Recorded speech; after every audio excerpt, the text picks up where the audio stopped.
We've gone from Mexico to India, back to the United States. Let's land in the middle, land in Sweden and in Estonia. I welcome Elvir Rascic and Andres Osula. They closely work together. Elvir runs a bus company. Andres used to run it, but has switched his company to a software company, and now you're working together, guys. What's the result of that? Yeah, we can start show our presentation. I got you. Great. Let me start to explain when we started our brand VuBus4You. And it was back in 2007. So next page, please. So it's a little bit funny, guys, when you talk about amount of passengers that you have back in India and Mexico. You guys, you have more passengers in one entire city as we have entire Scandinavia. So, but that's what we have here in Scandinavia. We are a bus company owned by Norwegian government, and we have approximately 11,000 employees, and we operate in Norway, Sweden, and some parts of Denmark. We have buses, trains, mobility, car sharing, and even cargo. Next page, please. But we are going to talk about buses here, so no trains, nothing else, just buses. We have two brands in company called VTravel, and it's VuBus4You and VExpress. As I mentioned, we operate Oslo, Copenhagen, Stockholm, and Gothenburg, major cities in Scandinavia. Approximately, we have 140 own buses and 25 buses from 10 independent subcontractors. And during 2019, we had approximately 4 million bus passengers. Next one, please. 2007, we wanted to start something new to change the way of traveling with the express buses. So we started a brand called VuBus4You that is a little bit different than the regular express buses. So we have 2+1 seating in our buses with a lot of space between seats, as you can see in this picture. And we wanted to be a game changer in Swedish intercity bus industry. By starting with VuBus4You, we needed to have a new customer system or a reservation system.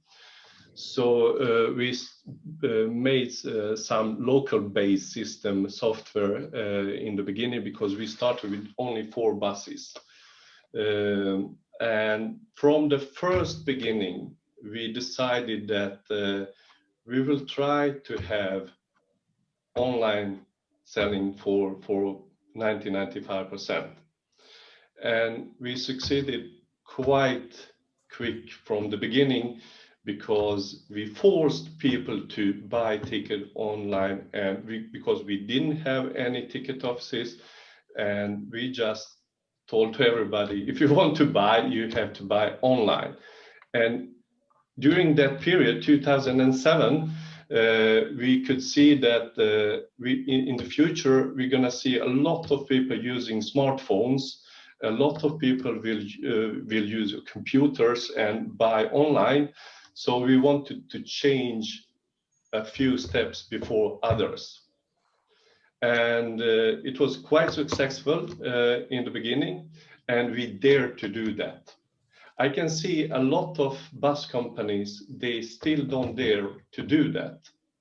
But we did it for 13 years ago. And we even, guys, we stopped selling tickets on board, at least for the Swedish part. And all these things helped us to cut costs a lot for our company, especially for economy department. So it was a quite good start to develop something huge for us. So if you have to make change, you have to make change and to get easier and better future.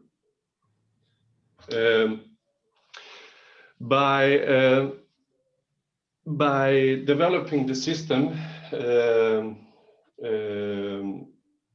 we wanted to have a good communication with our customers as well, and we saw a huge potential here to be a proactive with our customers, because everybody fails sometime, and we do that as well.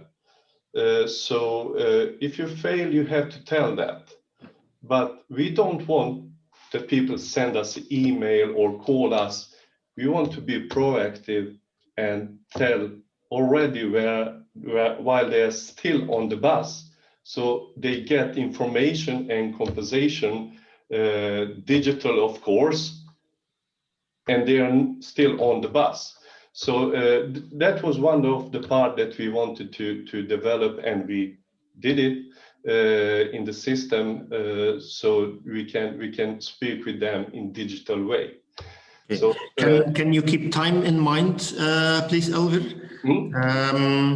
But please continue. Yeah, okay. So tell when you fail and you will get respect. That's true, because when you're honest, when you have that communication with your customers, so you can be awarded for that. And I can proudly say that for 10 last years, VuBus4You has been awarded for Sweden's most satisfied and loyal customers, comparing with all other bus companies, trains, aviation industry. Yes, next one, please. By growing so much, we needed to find out if we continue with the current system or we have to find something else. And we started to look around, and we wanted to make something huge, and we wanted to find some system that is used by other bus companies in the entire world, because we wanted to gather information, ideas from all other operators. And we found out that Turnit was the right reservation system for us. So we started to make communication with Andres and the guys over there in Estonia, 2015, 2016, and then we started migration 2017. I think, Andres, you can take over now. So I'll quickly talk about what we do at Turnit. So we're a tech company grown out of a bus operator. So my background is actually from intercity bus operations just as well.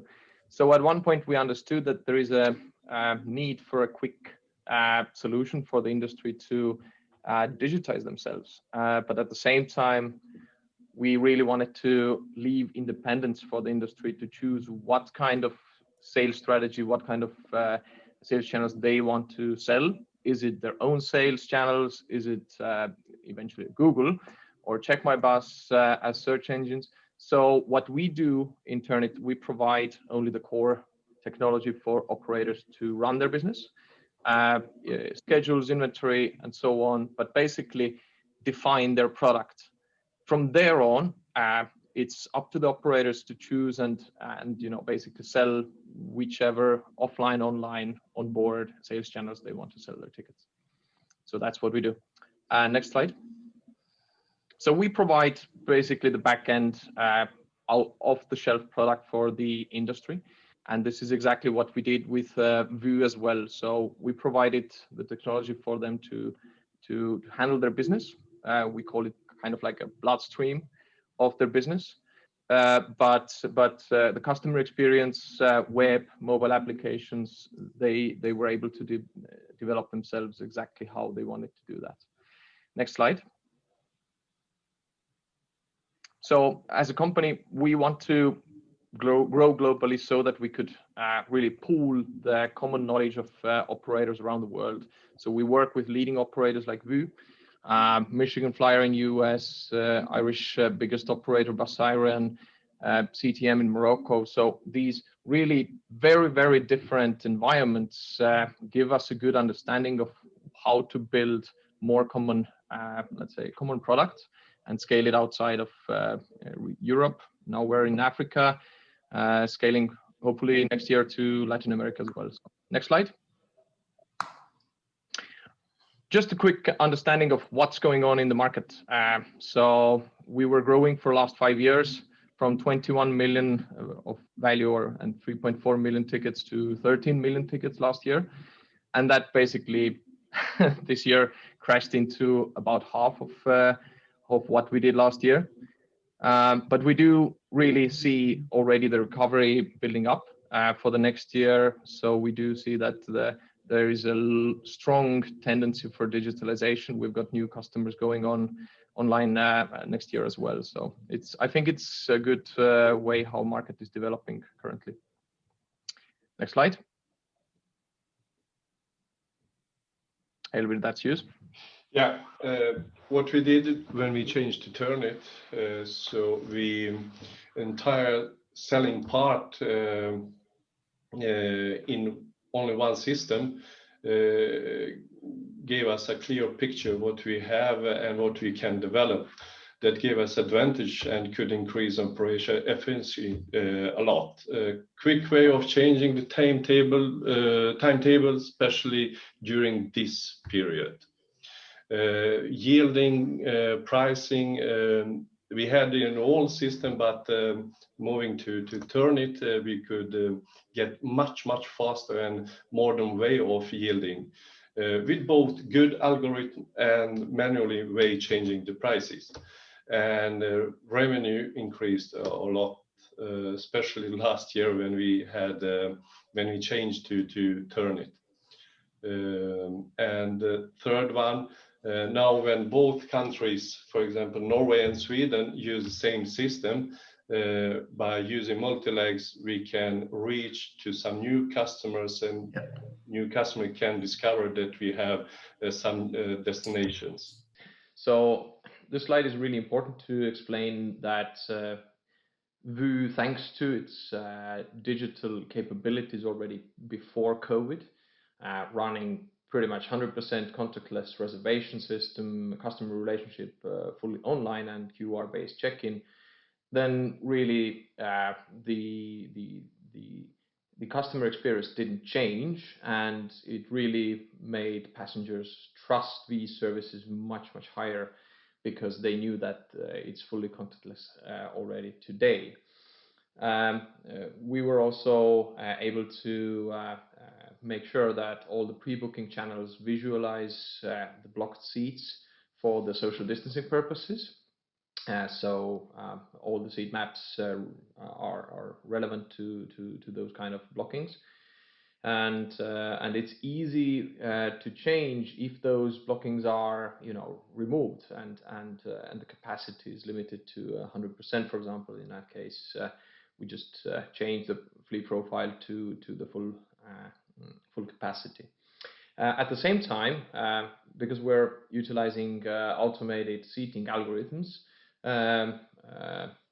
people traveling together, they can still choose seats that are next to each other. So it doesn't necessarily mean that those people have to stay on in a social distance from each other. And of course, already today, all the passengers of VU provide mobile number for SMS notifications about their trips. So again, it's very easy to understand who were on board, notify them if there are any kind of issues arising because of someone carrying a virus and so on. So it's the communication is really important in these kind of cases. So we also wanted to have a quick look into the future, based on the experience we have had with VU for quite some time, and of course Turnit's other customers just as well.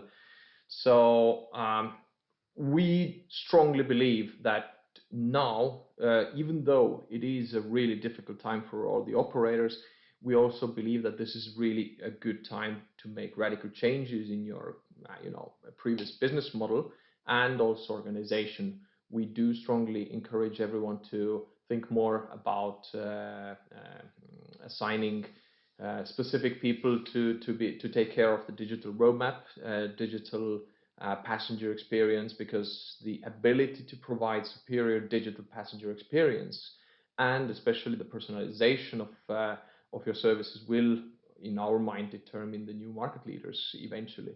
So if we take, for example, VU again, VU has been proving in last 10 years how superior online customer experience pays off. The growth rate of the ridership has been really 2 digits at least every year. So it's a really good proof of that. We also do strongly believe that this is a great time to actually launch subcontracting and cooperation models between operators. Let's say, you know, if you are the strongest operator already today on your market, why not bring in other operators under the same digital platform? If it is the same brand, the better, I would say, but it doesn't have to be necessarily. But utilizing and pooling the resource to use the digital tools, digital sales channels better than anyone alone, especially the smaller operators, I'm afraid they're going to be crunched under the immense pressure of a lot of sales channels wanting to sell their tickets, and eventually, you know, we believe that anyone can do their own, let's call it Flixbus model or National Express model, because the tools are there. We can provide the tools. It's about the local know-how and the capabilities of the operators to use them in their own benefit. And one specific trend we're really also fans of, we see that because of the technology in real time, giving all the tools to the drivers, to the operations teams, it is really, you know, easy to actually set up much more pick-up and drop-off points within the regions to really bring the intercity bus closer to their natural homes, so they don't have to really travel distances through, maybe even through the city to the bus station, just to board the bus that goes right back through their own maybe home region. So I think it's really and you know, this kind of passenger experience is possible today. VU utilizes it on some of the routes with 180 stops. It doesn't necessarily mean that they stop all in all those stops. Yeah, they just see whether there are passengers to be picked up or dropped off, and that's it. So this kind of dynamic, on-demand, let's say, business model or operations model is definitely worth, and passengers do love that as well. And the last slide to touch about mobility as a service platforms. So what you're seeing in here is actually VU Group's own MaaS platform, mobility platform, which is under development currently and in testing phase. So because VU is operating multiple modes of transport, they run trains, they run buses, they run taxis. So it is much more logical that they actually provide those services through one mobility platform. And having such a critical mass of already existing own services, it definitely gives them also a bit of a competitive advantage actually when providing also other operator services. And so in this particular case, you can see how Go Ahead rail transportation is also already displayed in the platform. Probably at one point there's going to be also a purchasing option as well. So we do strongly believe that passengers actually do benefit from these kind of engagements. We also believe that the best MaaS platforms for the local regions is going to be the one that is provided by the local operators, because they know best the local market and industry and all the intricacies related to your region. So Vu's goal is to provide the best MaaS platform for the Scandinavian region, Sweden, Norway mainly. And we also see that there will be following also global roaming capabilities, so that, for example, VU MaaS platform customers could also go to, let's say, Great Britain and use that same app for the mobility services in there as well. But for that to really happen, we have to see more technical and commercial standardization in similar way like in airlines. IATA is providing to make seamless integration and interlining. So there certainly needs to be more standards, and we hope European Union is giving its input in there as well. We are positive about MaaS platforms, but we do also believe that the real growth and drive is coming from actual operators, not just an IT provider or an app. It has to be much strongly driven by operators themselves. And of course, it has to be also based on strong and capable technical APIs. From Turnit side, this is one of our key focuses to provide good technical APIs for anyone to integrate and also perform, because let's be honest, with these kinds of platforms, your reservation system is going to get hammered. There's going to be so many systems polling your API and asking about your schedules, asking about your fares, without them actually going to purchase. So the conversion rates from requests to actually purchases is going to be tremendous. So you really need to take care of the technical infrastructure to be ready for these kind of things. We are talking about these industry insights in our blog a lot, so please take the time and look, check out Turnit's blog. I'm pretty sure for the industry there's a lot more, especially on the digitalization of the industry as well. Thank you very much, guys, and hope to talk to you about these things next time as well. Okay, thank you very much. Is there something you want to say to conclude, Elvir? We did it for 13 years ago, and we wanted to change bus industry here in Sweden. So if you want to start to do that, this is the right time to do that, and you have to do that. Look in the future. This is our future. Okay. Thank you very much indeed. Do you think, Elvir and Andres, do you think that this COVID period has actually stimulated companies to pay attention to digital tools and to digitalize their companies? Maybe because they had the time, maybe not, because there was a lack of money.